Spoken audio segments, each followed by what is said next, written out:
Hello everyone, good morning. कैसे हैं आप लोग? उम्मीद है सब मजे में होंगे।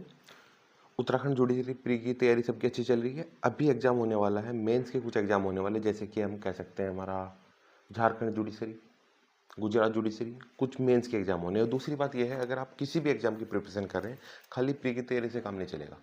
प्री अगर क्लियर हो भी जाता है तो मेंस में क्या करेंगे?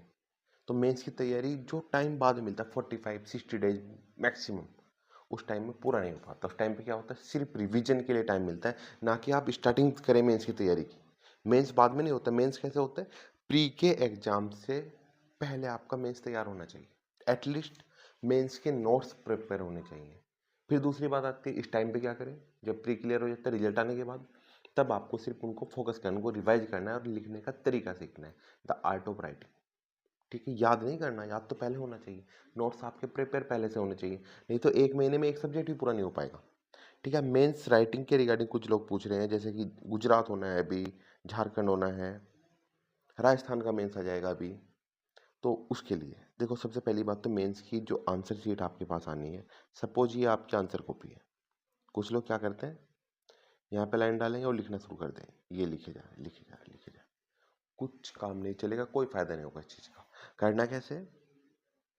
सपोज आपकी मेंस की आंसर कॉपी है, A4 शीट सबके पास है? A4 शीट की जो रजिस्टर बाइंडिंग कराया है आपने, स्पार्कल बाइंडिंग, उसे उठाना। सपोज ये आपका A4 शीट का पेपर है, एक लाइन इधर 1 इंच मार्जिन, 1 इंच मार्जिन इधर छोड़ दीजिए। इसमें तो आपको लिखना नहीं है। क्या है?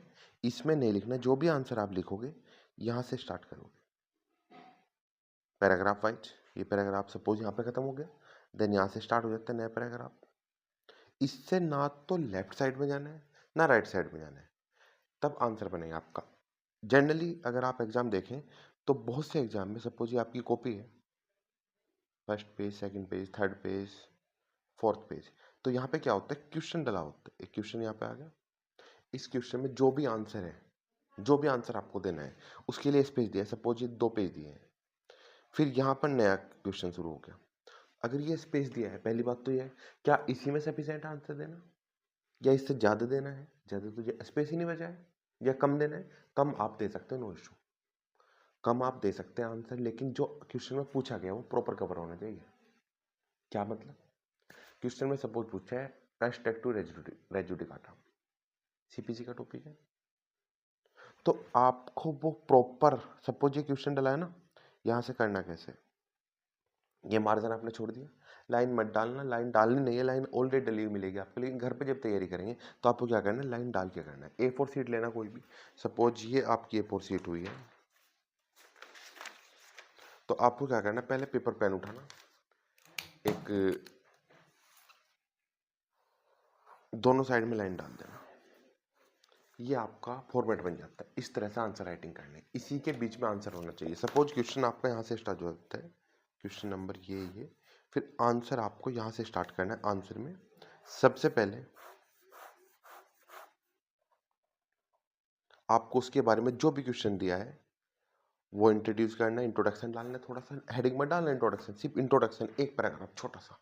उसके बाद जिस प्रोविजन के रिगार्डिंग वो क्वेश्चन है, जिस प्रोविजन के रिगार्डिंग वो क्वेश्चन पूछा गया, वो प्रोविजन रेफर करना है बाद में। यहाँ पर कोट करने के बाद प्रोविजन की डेफिनेशन, फिर अगर आप कोई डायग्राम देना चाहते हैं डायग्राम, या फिर कोई केस लो देना चाहते हैं वो, फिर उसके बाद क्वेश्चन का सेकंड पार्ट।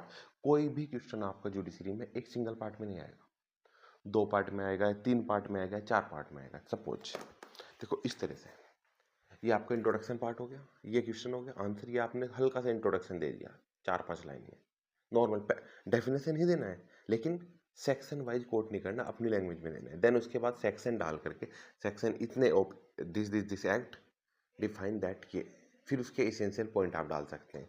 देखो अब क्वेश्चन ये आता है सबके दिमाग में, क्या हर आंसर में एसेंशियल पॉइंट डालने हैं या नहीं डालने, क्या चीज़ यूज करनी, क्या चीज़ यूज नहीं करनी, ये डिपेंड करता है आपके आंसर पे। सपोज यही बात करते हैं, क्रिमिनल कॉन्स्पिरेसी, आईपीसी, बीएनएस, अगर ये आ जाता है सेक्शन 61 बीएनएस, या फिर सेक्शन 120A क्रिमिनल कॉन्स्पिरेसी, तो क्या क्या इसमें यूज करें, क्या ना करें। अगर ये क्वेश्चन 5 नंबर में है तो उसी के हिसाब से आपको आंसर कोट करना है। अगर ये 10 नंबर में तो उसी हिसाब से आंसर कोट करना है, 20 नंबर में तो उसी हिसाब से। ये डिपेंड करता है आपके आंसर पे। सपोज आपके यहाँ पे आ जाता है क्वेश्चन आ गया,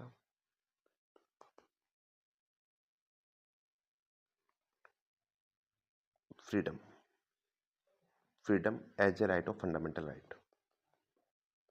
फंडामेंटल राइट को डिफाइन करना है फ्रीडम को। आगे दिया है, कोमा लगा करके दिया है इसमें, discuss the reasonable restriction. Writing पर ध्यान में देना, भावनाओं को समझना। ठीक है, मतलब क्या हो गया, हमारे पास दो क्वेश्चन बन चुके हैं। यहाँ पर एक बना है 20 नंबर का क्वेश्चन है, सपोज ये 20 मार्क्स। एक क्वेश्चन बना है discuss the freedom as a fundamental right. फिर उसके बाद दिया है discuss the reasonable restriction on this right. क्या इस अधिकार के ऊपर कोई रीजनेबल रिस्ट्रिक्शन लगाई जा सकती है? हाँ जी, लगाई जा सकती है। कैसे? तो ये दो आंसर है, 20 नंबर का है, तो आपको क्या करना है, इसके दो भाग करने हैं। पहला पोर्शन जो ये है 10 नंबर में ये देना है आपको, 10 नंबर में ये देना है। समझा? ये मत करना कि पूरा पूरा आंसर, आपने 5 पेज की स्पेस मिला है, सपोज 4 पेज में तो आपने फंडामेंटल राइट डाल दिया, एज ए फ्रीडम, आरटीआई इसके अंतर्गत आता है, राइट ऑफ प्रेस, न्यूज़पेपर वगैरह सब इसके अंदर आता है, प्रेस की स्वतंत्रता, ये सारी चीज़ें डाल दी, सब कुछ बहुत अच्छे से केस लोग कोट कर दिए। और लास्ट वाले के लिए, रजिस्ट्रेशन के लिए आपने डाल दिया कितना, सिर्फ 1 पेज, आधा पेज। तो भाई साहब, जब इतने पूरे के लिए आपने 4 पेज का यूज किया, तो इसके लिए आधे पेज पे नंबर कितना मिलेगा? तो उसी पोर्शन में इसका आंसर देना है आपको। सबसे मेन इंपॉर्टेंट, इसकी 4-5 क्लासें करेंगे हम, डिस्कस करेंगे आराम से, जो बाकी बच्चों के आंसर है वो भी दिखाएंगे इसमें हम। आपको फिलहाल क्या करना है, अपनी A4 शीट उठानी है, A4 शीट में 2 लाइनें डालनी, 1 इंच इधर 1 इंच इधर, और ये आदत अभी से बना लो। क्या? कि आपको आंसर इससे ज़्यादा नहीं लिखना, इससे आगे नहीं लिखना है। ना तो इधर एक भी वर्ड आपका इधर आना चाहिए, ना एक भी वर्ड इधर आना चाहिए। और सब जब भी स्टार्टिंग करो, आप पहले एक पैराग्राफ से करो। पहला पैराग्राफ कैसे होता है, एक वर्ड छोड़ करके अराउंड, यहाँ से आपने पैराग्राफ शुरू किया, ऐसा आपका आंसर आ रहा है, कंटिन्यू आंसर आ रहा है, ये आपका आंसर खत्म हो गया। सेकंड पैराग्राफ सेक्शन को कोट करते या फिर किसी जुरिस को कोट करते हुए आपने यहाँ से लिखना शुरू किया, डिफाइन किया इसको, ये चल रहा है आपका। फिर कोई केस लो आ गया, यहाँ पे आपने केस का नाम डाल दिया बीच में, केस। फिर केस के बारे में यहाँ से हेल्ड किया आपने। मतलब आंसर आपका पैराग्राफ वाइज होना चाहिए। डायग्राम आप डाल सकते हैं, ऐसा नहीं डायग्राम नहीं डाल सकते। दूसरी बात ये आती है, क्या black pen, red pen, yellow pen, blue pen, इन सब पेनों का यूज कर सकते हैं? सबसे बड़ा क्वेश्चन है। ब्लैक पेन यूज कर सकते हैं नॉर्मली, लेकिन ध्यान से सुनना, किसी भी पेन का यूज नहीं करना, आपको करना है सिर्फ ब्लू पेन, सिर्फ ब्लू पेन का यूज करना है, नीला पेन। कुछ जुडिशरी में ब्लैक पेन को अलाउ कर देते हैं, कुछ उससे उसके कारण मार्क्स काट लेते हैं। तो क्या करना है आपको, ब्लू पेन का यूज करना है, कोई हेडिंग नहीं, कुछ नहीं, जो भी करना है इसी को अंडरलाइन करना है, इसी पेन से अंडरलाइन करना है बस। ठीक है, आजकल कोर्ट में ज़्यादा बिजी, इसलिए क्लासें नहीं बना पा रहे हैं ज़्यादा, ये वाली मेंस वाली। दूसरी बात आपको क्या ध्यान रखनी है, आपको जितना स्पेस दिया है उससे कम में आप लिख सकते हैं, उससे ज़्यादा में नहीं लिख सकते। सपोज ये है, यहाँ तक का स्पेस यही लिखना है, एक आगे पेज मिलता है रफ कार्य के लिए, रफ वर्क, कभी भी इस पे मत लिखना, क्योंकि गलती हम कर चुके हैं और बहुत से लोगों को देख चुके हैं। इस पे भले ही आप इसको काट दो, सिग्नेचर भी कर दो, फिर भी अगर आपका आंसर ये है तो आपके नंबर काट लिए जाएंगे। उस आंसर की, अगर आपको जहाँ तक आपने लिखा था यहाँ तक के आंसर ये मिलने थे, आपको 10 नंबर, और आपने एक केस लो आगे पहुंचा दिया, तो उन 10 में से भी आधे नंबर मिलेंगे, 5 नंबर। और 1 नंबर का मतलब ये है करीबन 100 रैंक ऊपर नीचे। अभी इसके बारे में सिर्फ आपको क्या देखना है, सिर्फ ये प्रैक्टिस करना है फिलहाल, जितने भी आंसर लिखो और आप कॉपी में लिखो, फेयर में लिखो, आदत डाल लो इस चीज़ की। क्या आदत? एक दिन में तैयारी नहीं होती मेंस की, पहले से अगर आप आदत बनाओगे तो ही तैयार होगा। चलिए, ओके एवरीवन, मिलते हैं जल्दी। इसके बाद हम आगे किस तरह से एक एक एक्ट के हम इंपॉर्टेंट क्वेश्चन भी डिस्कस कर सकते हैं, कौन कौन से पढ़ने हैं। अगर कोई एक्ट करना हो मेंस के रिगार्डिंग, क्योंकि एक क्लास में कवर हो जाएगा, ज़्यादा बड़ी बात नहीं, मेंस बहुत छोटा सिलेबस होता है। ठीक है, वो कैसे करना है, क्या करना है, वो नेक्स्ट क्लास में करेंगे। ओके एवरीवन, तब तक के लिए all the best, see you tomorrow.